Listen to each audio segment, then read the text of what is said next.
Bon dimanche à tous. Buffet à mariage empoisonné. Le qui n'a Luanda buffet mobimba mariage empoisonné yango. Et le qui lobby samedi. Banda Tongo.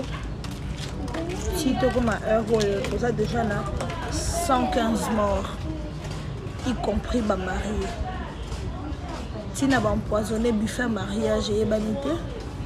Ma mariée va fongola qui buffet mais ba liaki ne ba peut soit bien ko fongola buffet to sa ni ba mariée ba lié ndenge moko na bat nyonso ba liaki ne ba fête na kata fête wana buffet mariage empoisonné za na famille moko za na bana 5 maman na bana 5 na bana 3 pardon déjà va perdre vie donc ba réaction ba nego ça à partir de 5h du matin.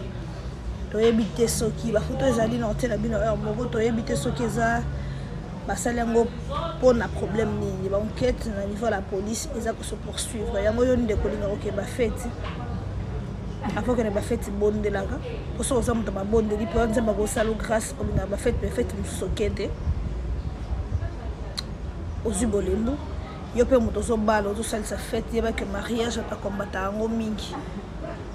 Et ça parmi les gens qui combattent mingi donc ce que ça fait un mariage bondela pour nous inviter bondela pour nous faire une attitude de prière pour nous quinto comme on a mutuna kata na jour à mariage et va payer cadeau à nyoka donc c'est ma cambo batebele batele mais la casa libala buffet mariage empoisonné ba marié déjà basé au Koufa na 100 et quelques personnes marié il y a 500 personnes to éviter sur bas survivants bozala mais si il y a des morts, ils vont continuer. C'est juste à partager pour nous que la génération de l'autre va faire trop, l'ambiance trop, vivre.